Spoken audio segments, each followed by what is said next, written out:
Hello and welcome to SLE Equipment. Today we're doing the instructional video for this 8.5 by 22 foot long with 8 foot porch blackout package, trim package, concession trailer. The first thing we're going to talk about today is power supply. So as you can see on the front of this trailer here, you have the generator platform with the extended tongue. So the plug plugs in here on the side. Today, for our purposes, we're running off of our supplied shore power. Whether you're running off of shore power or off of generator power, you want to make sure that the first thing you do is make sure the power is turned off to the unit before hooking up, or to your power is turned off to your power supply before hooking up to the unit. All right. So once you're ready to hook up to the unit, simply come to your plug here, take your plug. There'll be a notch kind of right in here. Line that notch up. It'll be turned this way.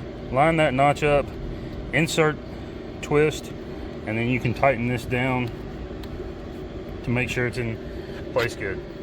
And then the other end is like a range cord in, 4-prong, 50 amp plug. And just plug that in, and then at that point, once you're plugged in, then you can turn on your power supply.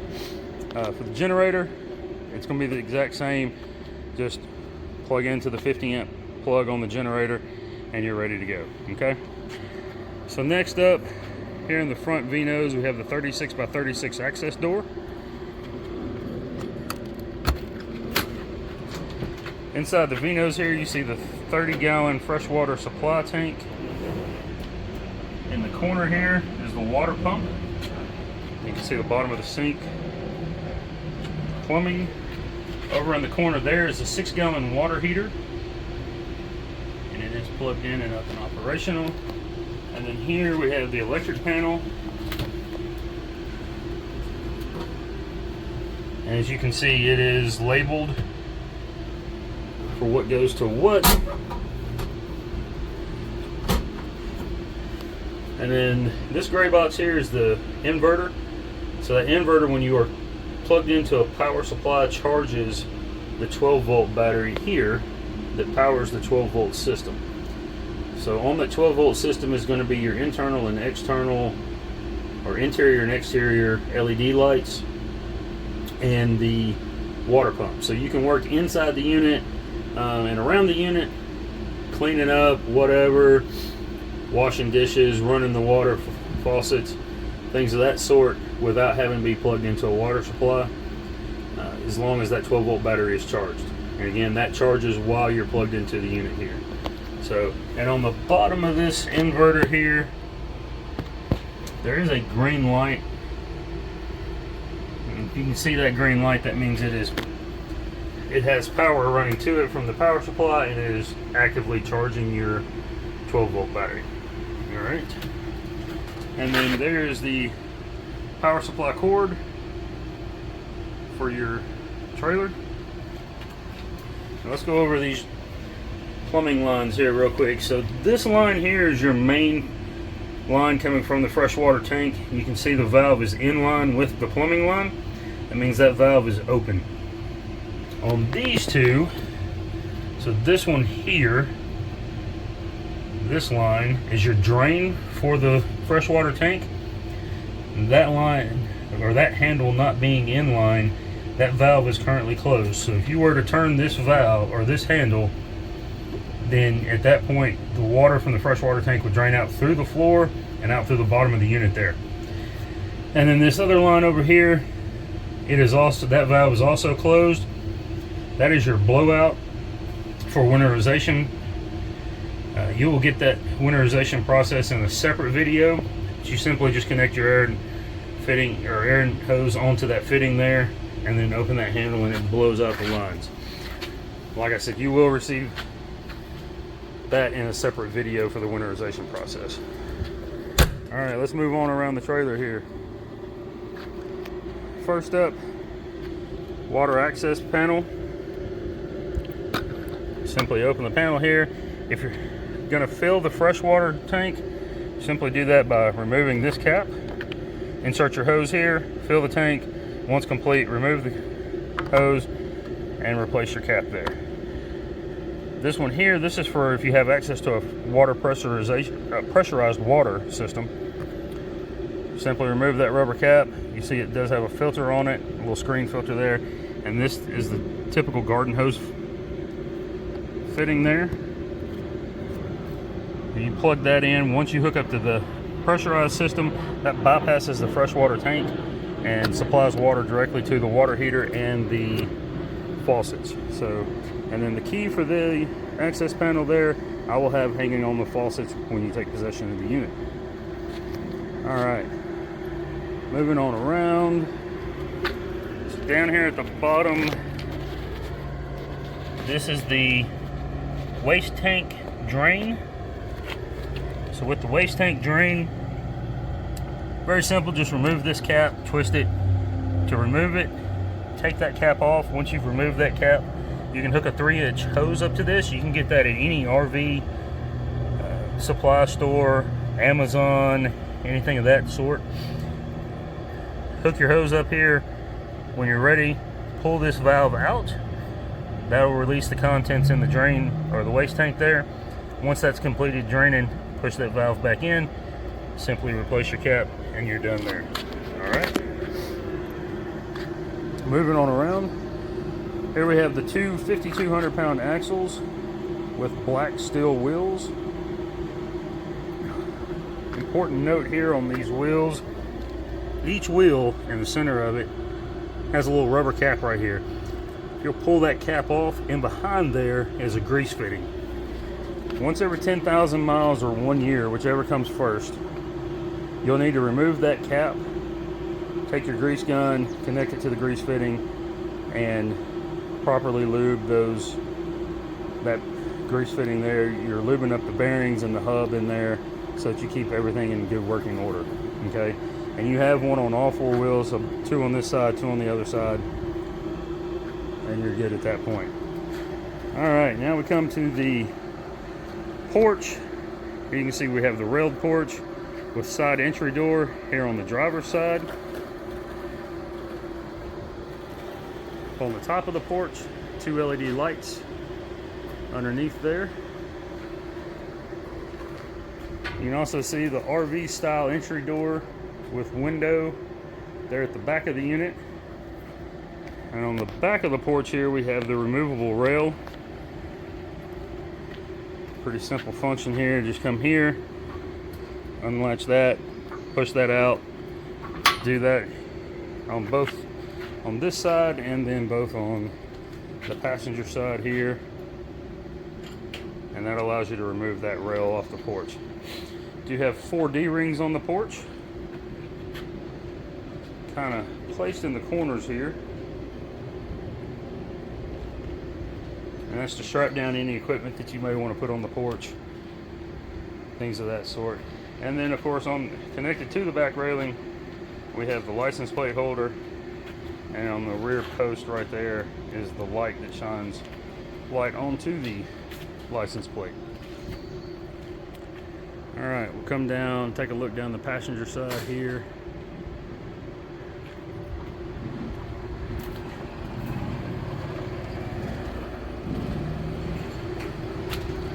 All right, here we have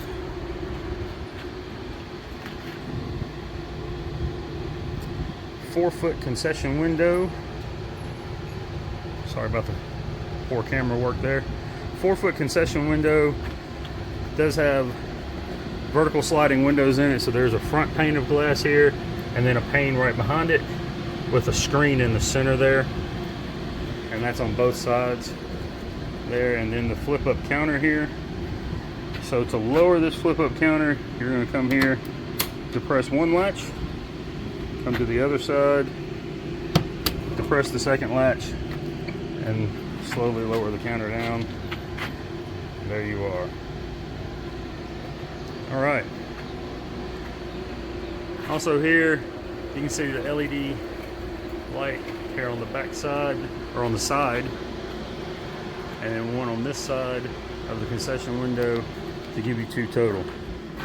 And then moving on around here, you have the 200-pound propane tanks sitting inside the propane cages, hooked up with regulators and hoses.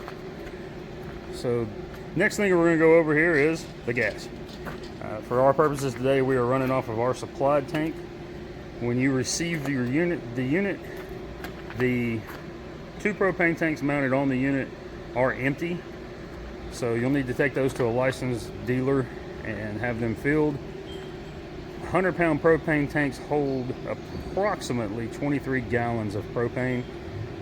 So you just want to make sure that whoever you take them to is licensed and authorized, certified to fill propane tanks. That way it's done properly.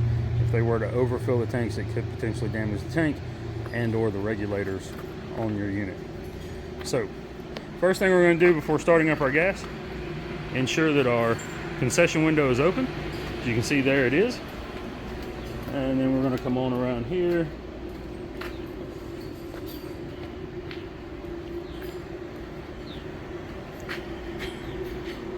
And same style latch to get in the door on the porch.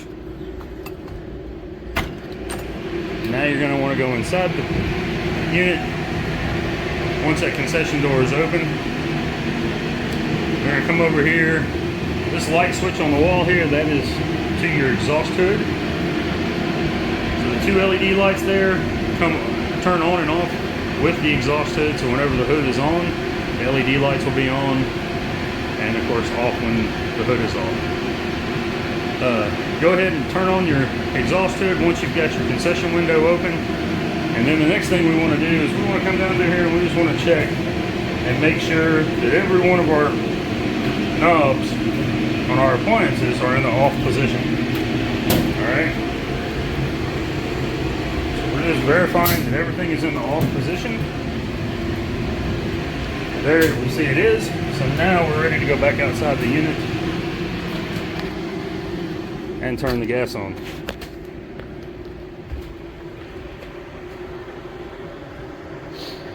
Alright.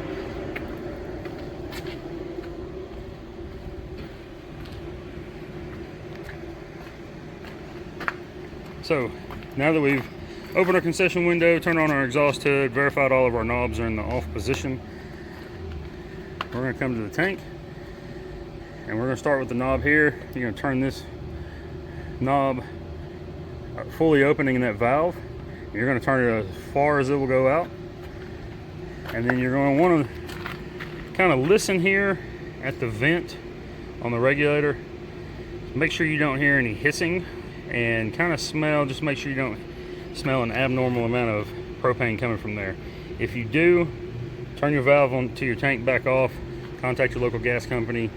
You very well may have a bad regulator. So just want to give you that information, but for our purposes that checks out. All right, so we've turned the valve fully open. We don't smell any abnormal amount of gas. We don't hear any hissing here, so we're ready for step 2. Step 2 is, again, this handle is not in line with the gas line. We're going to turn that to the on position, or open. So once we've done that here, when you do that, you're going to hear an initial whoosh of gas. Beyond that, you should not continuously hear gas flowing through this valve. If you do, turn this back off, go inside the unit, check, make sure all your knobs are turned off. It's possible that you bumped one that you had already checked as you were checking others. Just make sure that all your knobs are off, and come back out, open this valve again. If you still hear gas continuously running, then at that point shut this valve off, turn the valve on your tank off, contact your local gas company. You very possibly have a leak somewhere, very likely have a leak. And one big cause for concern there is, as you can see, the gas line runs underneath the trailer here. So that both lines, the lines from each of those tanks, run underneath the trailer and all the way back and over to the appliances. Because of them running under the trailer, there's a possibility that as you're traveling with the unit, road debris such as rocks or wood, chunks of rubber, whatever, could kick up off the road, hit that gas line and potentially damage it. While it's not a very common occurrence, if you do hear that continuous flow of gas, that could very well be the issue there. So we just want to make sure, we want rather be safe than sorry. So if you hear that continuous flow from here, or you smell gas or hear gas hissing out of here, shut everything down, contact your local gas company, have them come out and certify or service the unit and just check it out. If they say everything's okay, great. All right, so we've done that. We've turned this valve on. Everything's working properly. We're now ready to go inside and fire up our appliances. So I will show you here on ours. This valve is fully open. This valve is in the open position here, and we're ready to go inside and fire up the appliances. I'm going to walk you through this. I've already fired up all the appliances. The pilot lights are lit on everything already, but I am going to walk you through each appliance on how to light each appliance, the pilot light on each appliance. All right, so hang this key up here right quick. We're going to start first with the fryers. So with the fryers, this is a two-hand operation. So if you'll look here, you notice on that knob there you have off, pilot, and on. So it's in the on position now, and you can see on is lined up with that little red dot there. When you first come to light this, that'll be in the off position. So you're going to push that knob in and turn it till the L on pilot is lined up with that red dot. Alright, and I'm going to show you that.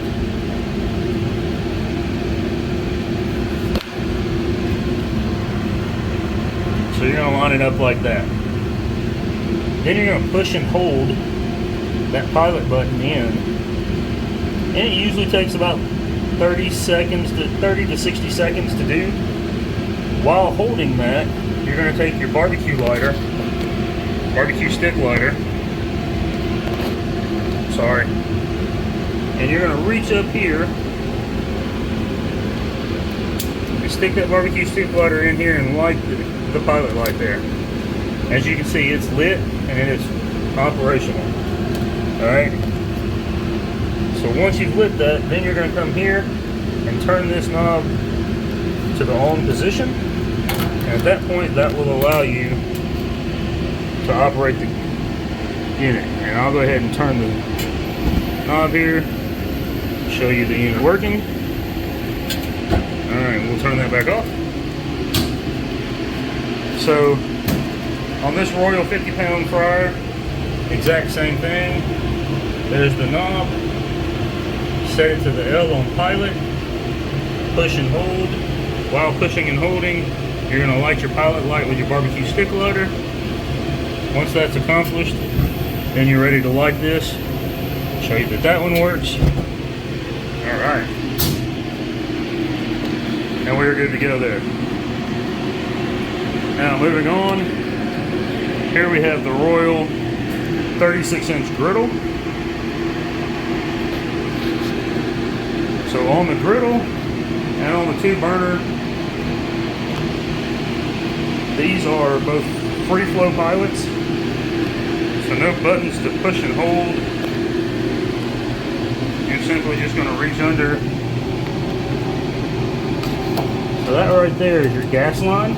Just going to follow that gas line back, and where it turns up here, you're going to put your stick lighter right up underneath it there and light that.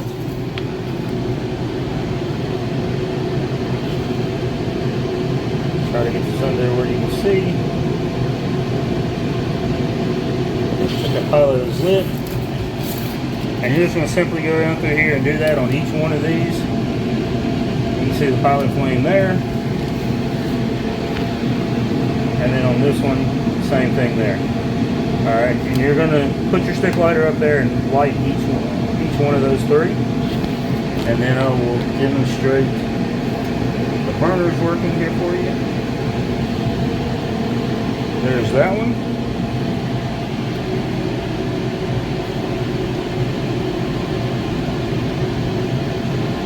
There's that one.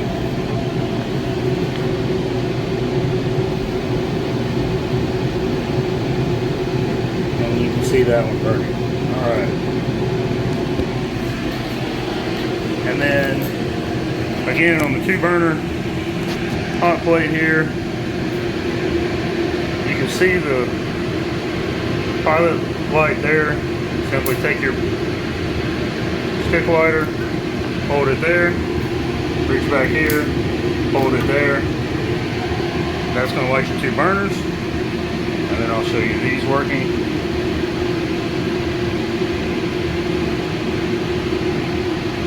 There you go. All right. On these pilot lights, one more thing. Right inside, in between the knobs here, there's a little screw right there.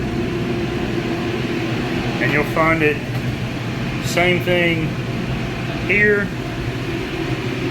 and one here. There's 2 inside this one. So those screws are the adjustments for your pilot lights. You tighten the screw down, it gives less fuel. You back the screw off, it gives more fuel to the pilot. So you don't want it turned way up. You want to kind of keep that in a manageable spot. You don't want the flame to be super big. You don't need it super big. So, but that is the adjustment screws for the pilot lights there. All right. Underneath your griddle and burner here is the Arctic Air 48-inch commercial refrigerator equipment stand. See that there. Then over here,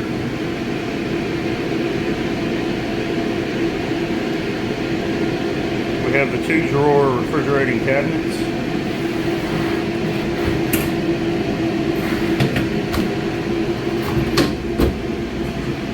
Instruction manual here in this bottom drawer.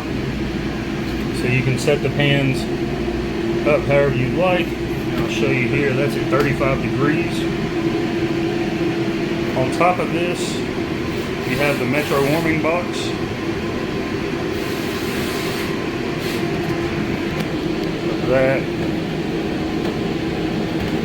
Pull the rubber handle out. Sorry about that.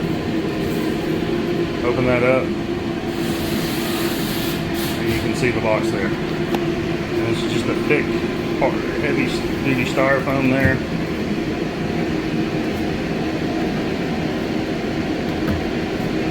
Alright.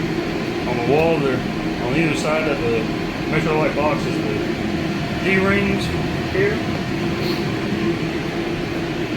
Coming on around, we have the 18 by 48 work table with galvanized undershelf.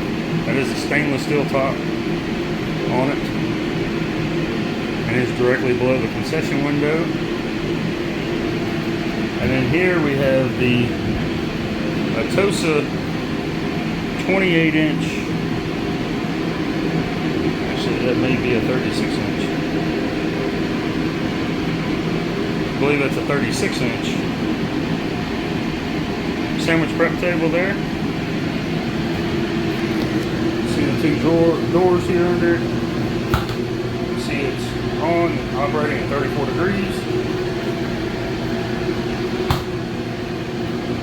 Have a cutting board surface here. And then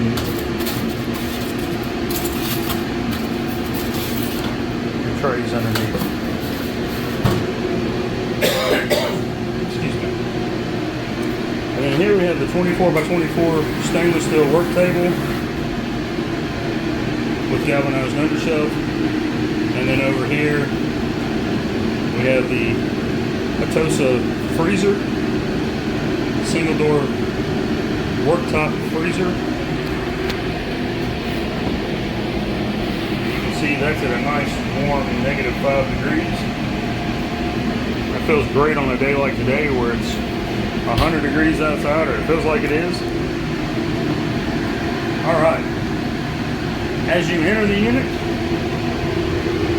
this light switch on top here is for the interior lights inside the unit here, and then these 3 go to the 2 lights on the porch, the 2 concession lights on the side of the unit, and then the 2 lights at the back of the unit. Alright. Oh. One more thing. Here up top, we have the shelf. 8-foot, I do believe, 8-foot shelf. Running up top here.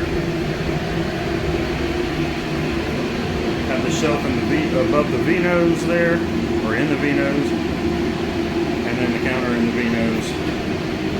The 3-basin sink, hand wash station, 2 cabinet doors here. These 2 doors simply look inside the V-nose area there.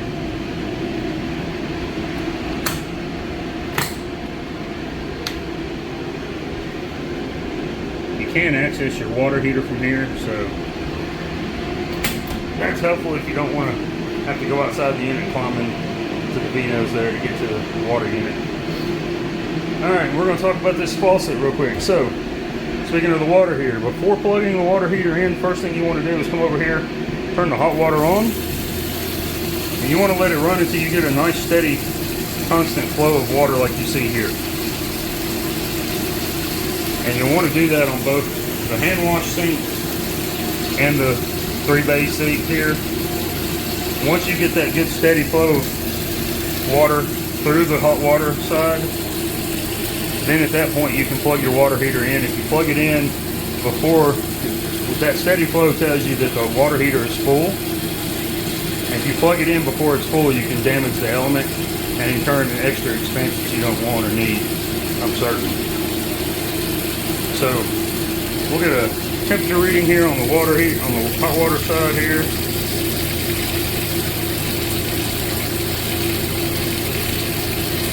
You can see it's climbing pretty steadily there. Generally about 120 is what I'm looking for. And there we, well,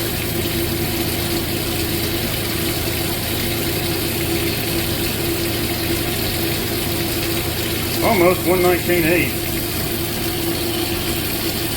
The unit's not been on and running that long, so that may be why it's not giving me 120, but that water is awful hot. And before turning on the faucets, you'll want to flip on this switch here on the left-hand side of the sinks. That's the on-off switch for the water pump. And then, like I said, you'll want to run this side as well. Just looking for that good steady flow of water. Alright, and then I'll show you the cold water side as well.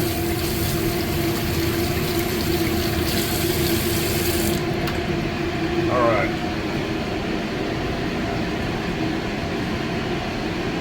So, there's a couple of manuals up here in the top. And then the next thing we're going to talk about, the hood system here. So you can see the filters here, the grease filters inside the hood there. A couple of notes there. You see where the 2 filters come together?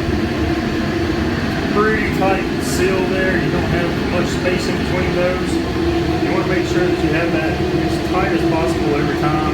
You don't have a gap. You want to close up your gaps as much as possible there. In between those filters, that prevents anything larger items from getting sucked into it, potentially damaging the fan as they get sucked up and out of the unit there. Second thing is with these grease filters, about once a week at minimum, you'll want to pull each of those filters out, all 4 of them, and wash them with a good soap and warm water. Get them good and clean. That will help prevent any grease fires in the hood system there. And then same thing with the grease rail running right through here. That has a couple of notches that it sits on. You can see there. And then there's one up here.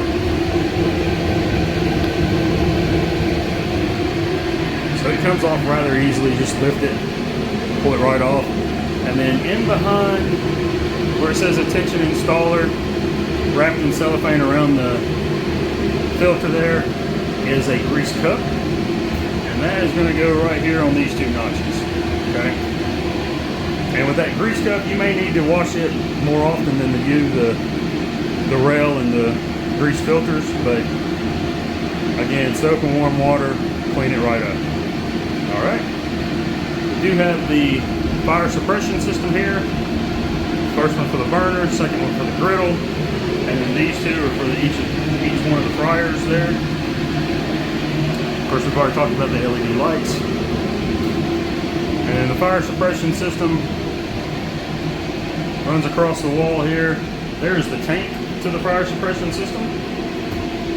And then down here is the control head. So in the event that there's a fire inside the unit and you need to manually discharge this fire suppression system, you come here, grab this pin, give it a good firm yank. You can see it's zip tied on there, but it will break loose with a good firm yank. And then flip this knob handle here up, and this will move from set to fired. At that point, you're going to want to exit the unit. You really don't want to be in here as that's discharging, okay? And then here's the tag from where the unit was put in new. And you'll need to check with your local codes department as to how often you need to have the unit, the fire suppression system, certified or recertified. And they may want to look at it before you, or have it recertified before you're able to put the unit in service initially as well. Alright. And then down here in the sink, in sink here, we have the ABC and Class K fire extinguishers. Class K fire extinguishers are required throughout the United States in all commercial kitchens. So we have that placed in here. It comes as part of the fire suppression package. Alright. Now we're going to walk around the unit. We're going to check the plugs out. 2 lights on means the plug is working. There we go. 2 on there.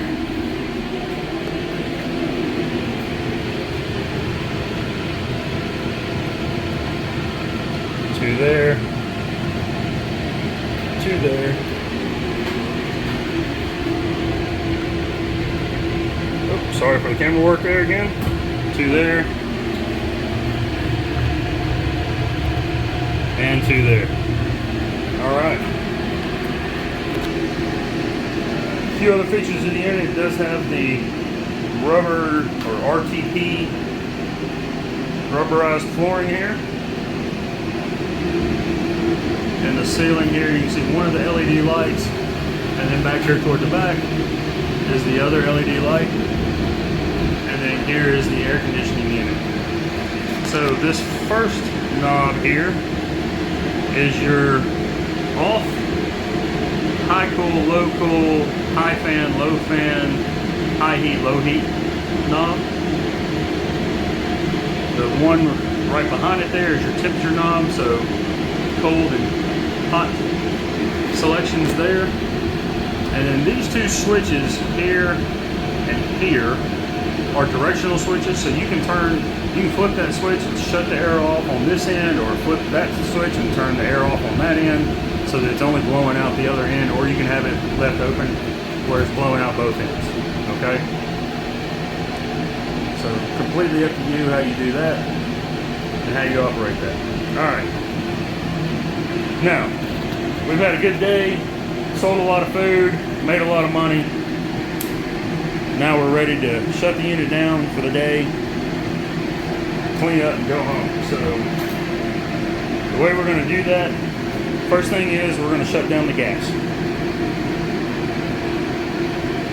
So with that, simply you're going to come through here, basically reverse operation here of starting it all. We're just going to check all of our knobs, make sure they're in the off position. Everything's off there.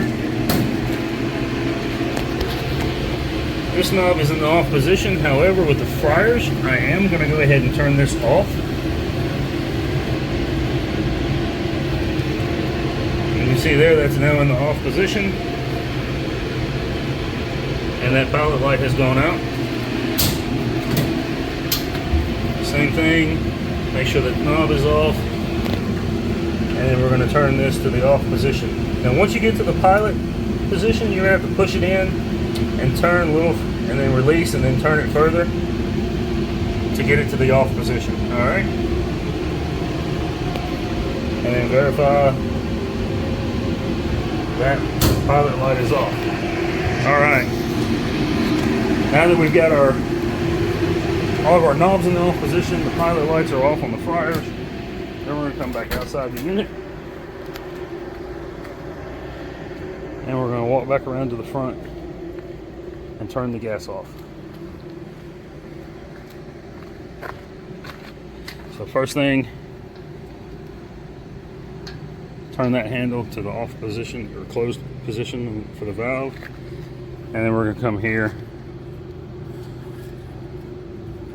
and close this valve. And you'll be doing this on the one or both of your tanks. With it, yeah, you can have both tanks on, or you can have just one tank at a time on. Your choice on that. If you're running just one tank, just know that when if it runs out of propane, it's going to shut off, and all your appliances are going to shut off, and you're going to have to go through and light everything again once you open the second tank and turn it on. Okay.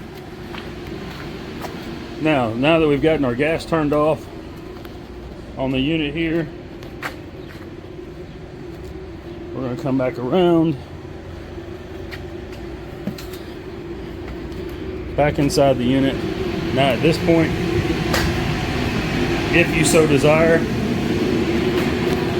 you can turn off the exhaust hood there. You can see the lights are off, exhaust hood's off. It's a little quieter in here now. Alright, so there is a sticker that I need to put on the door. That sticker's going to go over general maintenance, startup procedures, shutdown procedures, and it's going to go over before towing your unit anywhere. So things like, make sure you check your lugs, make sure they're good and tight, make sure to check the tire pressure and that your tires are properly inflated. It's things of that sort. There's a little more information than that there. I will get that on here before the unit leaves the property. And the other thing is a carbon monoxide alarm. Alright, sorry about that. I had forgotten to bring the carbon monoxide alarm in the unit. I had it out and forgot to bring it in with me, but I will plug this in right quick, show you this. So the carbon monoxide alarm,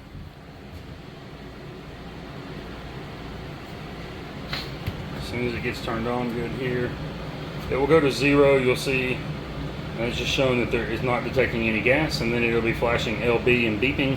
When it does, that LB simply means low battery. So I do not have the battery in it. So the battery backup for it is here, along with the manual for it. There's the 0. So you'll want to check that manual just so you can familiarize yourself with the settings and the alarm types, so that if you see something, you'll know what's immediately why it's alarming. All right. And just make sure that remains in the unit when operating the unit. There's the LB for low battery, so I will leave that in there. You can, I will show you this real quick. You can remove this back right here. This plug actually comes loose from here, and there's wire underneath here. And then on this side, there are some screws for mounting it to the wall. So you can actually mount the unit to the wall wherever, as long as that cord reaches to a plug, okay? So that is an option you have there as well. All right. So going on, once we shut down the gas, then it's simply just clean up. And the last thing bit of information I will give you here is the water heater. So I like to tell everybody, I would just make it a habit of, at the end of the day, once you're done with cleanup, reach into the V-nose there, unplug that water heater, so that when you plug it back up, when you hook the unit back up to power the next time, there's no question as to whether or not it's plugged in. You know it's unplugged. That way you can come in here You can turn the hot water side on, make sure you have that good steady flow, and then plug the water heater in. No sense in risking burning up an element and having to replace a water heater. Alright, now I'm going to turn the water pump back off there, and that is going to do it for this unit. So hope this was at least informational. We appreciate your business here at SLE. Thank you and have a great day.